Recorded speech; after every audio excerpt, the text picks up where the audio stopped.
بسم اللہ الرحمن الرحیم۔ السلام علیکم۔ مبارک شاہ خلجی اور خسرو خاں کے دور میں ہندوستان اندرونی ریشہ دوانیوں کی وجہ سے تباہ و برباد ہو گیا، لیکن خسرو شاہ کو قتل کرنے کے بعد جب غیاث الدین تغلق تخت نشین ہوا تو اس نے اپنی خوش انتظامی کی بنا پر تباہ و برباد ہوتے ہوئے ہندوستان میں زندگی کی نئی لہر دوڑا دی اور عوام کے دلوں میں جگہ حاصل کر لی۔ غیاث الدین تغلق ایک خدا ترس، نیک، پرہیزگار اور سنجیدہ شخص تھا۔ حلم اور بردباری اس کی طبیعت کے نمایاں جوہر تھے۔ عقل و فہم اس میں کوٹ کوٹ کر بھری ہوئی تھی۔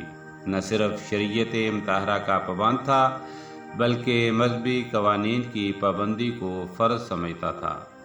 انتظامی امور کا ماہر تھا اور رعایا کے مسائل دیوان عام میں بیٹھ کر سنتا۔ اس نے معاشی مسائل کی طرف خاص توجہ دی اور مسند نشینی کی بجائے خود کو رعایا کا ادنا غلام سمجھا۔ غیاث الدین تغلق کے 5 بیٹے تھے۔ بڑے بیٹے ملک فخر الدین جونا کو اپنا ولی عہد مقرر کر کے الغ خاں کے خطاب سے نوازا۔ اپنے ایک غلام کو تاتار خاں کا خطاب دے کر ظفر آباد کی جاگیر اس کے ذمہ دے دی۔ اپنے بھتیجے اسد الدین کو باربک کی جاگیر جبکہ ملک بہاؤالدین کو عارض مملکت مقرر کیا اور سمانہ کی جاگیر عطا کی۔ عہدہ وزارت اپنے داماد کے بھائی ملک شادی کو دیا جبکہ دیوگڑھ کی وزارت کنلغ خاں کے سپرد کی۔ صدر جہاں کا عہدہ قاضی صدر الدین جبکہ قاضی شہر کے عہدے پر قاضی سماع الدین کو بٹھا دیا۔ غیاث الدین نے عہدوں کی تقسیم میں میرٹ کا بھرپور خیال رکھا اور حسب استعداد عہدے عطا کیے۔ کسی علاقے کے فتح نامے کے پہنچنے پر یا کسی خوشی کی تقریب میں غیاث الدین دل کھول کر خرچ کرتا۔ علماء، مشائخ، ارکان دولت اور امرائے سلطنت کو انعام و اکرام اور خلعت شاہانہ سے نوازتا۔ وہ شاہ نشین فقیر کا ہر طرح سے خیال رکھتا، رعایا کی بدحالی کو حد الوسع دور کرتا۔ منگول غیاث الدین کے نام سے خوف کھاتے تھے، اس لیے اس کے دور میں منگولوں نے ہندوستان کی طرف آنکھ اٹھا کر بھی نہیں دیکھا۔ غیاث الدین تغلق تعمیرات کا بھی شوقین تھا۔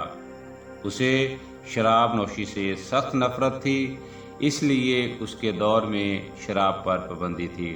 غیاث الدین تغلق امور سلطنت اور قوانین سلطنت بروئے کار لانے میں اعتدال سے کام لیتا۔ اس کے دور میں ملکی خزانہ حسب سابق معمور ہو گیا۔ غیاث الدین کے دور میں پہلی بغاوت ورنگل اور دیوگڑھ میں سامنے آئی، جسے کچلنے کے لیے غیاث الدین نے الغ خاں کی سربراہی میں لشکر روانہ کیا۔ جب لشکر تلنگانہ پہنچا تو راجہ لدر دیو مقابلے پر آیا۔ راجہ لدر دیو نے بڑی ہمت سے مقابلہ کیا لیکن ناکام رہا، اس لیے قلعہ ورنگل میں پناہ گزین ہو گیا۔ غیاث الدین کے لشکر نے قلعہ ورنگل کا محاصرہ کر لیا۔ لدر دیو صلح پر آمادہ ہو گیا لیکن الغ خاں نہیں مانا اور محاصرہ جاری رکھا، لیکن موسم کی تبدیلی کی وجہ سے وبا پھیل گئی اور الغ خاں کی فوج میں سے بہت سے ہاتھی، گھوڑے اور انسان اس کی نظر ہو گئے۔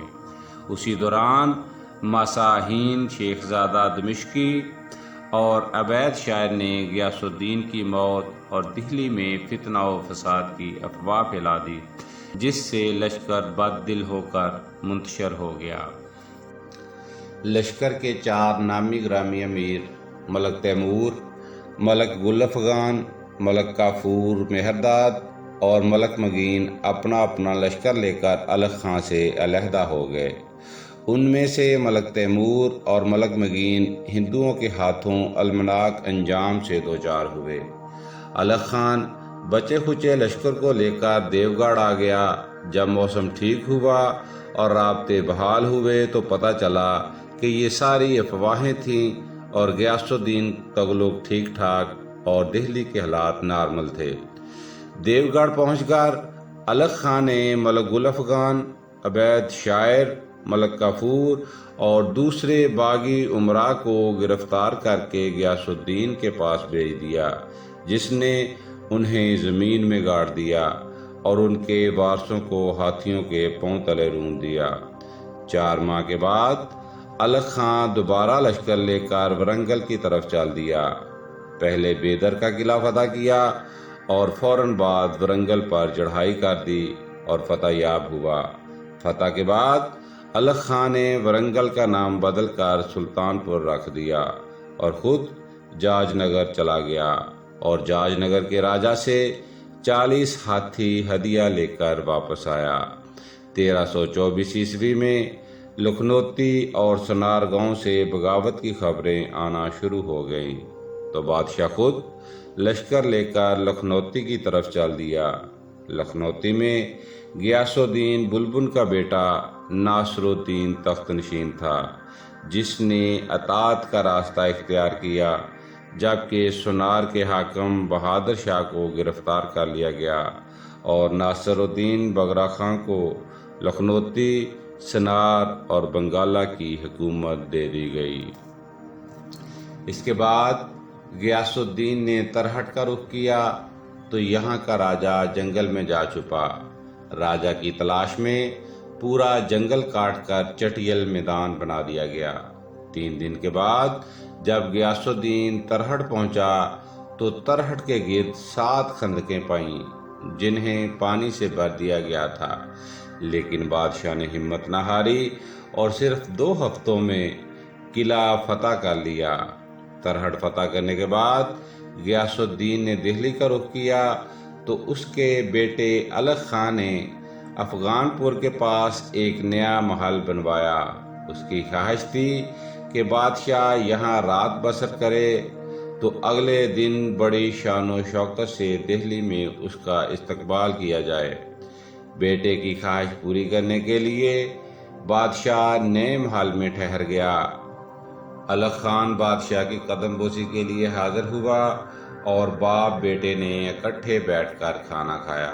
کھانا کھانے کے بعد الغ خان انتظامات کا جائزہ لینے باہر آیا تو اس کے باہر نکلتے ہی محل کی چھت گر گئی اور غیاث الدین ملبے تلے دب کر فوت ہو گیا۔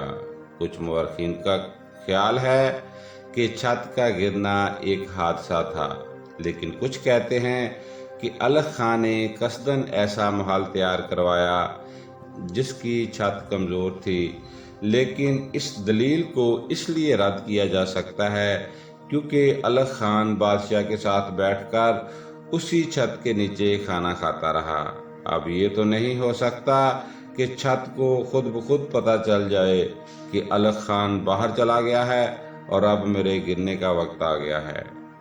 صدر جہاں گجراتی اپنی تاریخ میں چھت کا گرنا طلسم کے زیر اثر قرار دیتے ہیں، جبکہ حاجی محمد قندھاری کہتے ہیں کہ آسمانی بجلی گرنے سے چھت گر گئی، جبکہ بعض مورخین کہتے ہیں کہ چھت نئی تھی اور ہاتھیوں کے دوڑنے کا بوجھ برداشت نہ کر سکی اور گر گئی۔ وجہ کچھ بھی ہو، لیکن چھت کا گرنا اس عظیم الشان بادشاہ کے لیے جان لیوا ثابت ہوا۔ غیاث الدین نے 1325 عیسوی میں 4 سال حکومت کرنے کے بعد وفات پائی۔ امیر خسرو نے غیاث الدین کے بارے میں ایک نایاب کتاب تغلق نامہ کے نام سے تصنیف فرمائی۔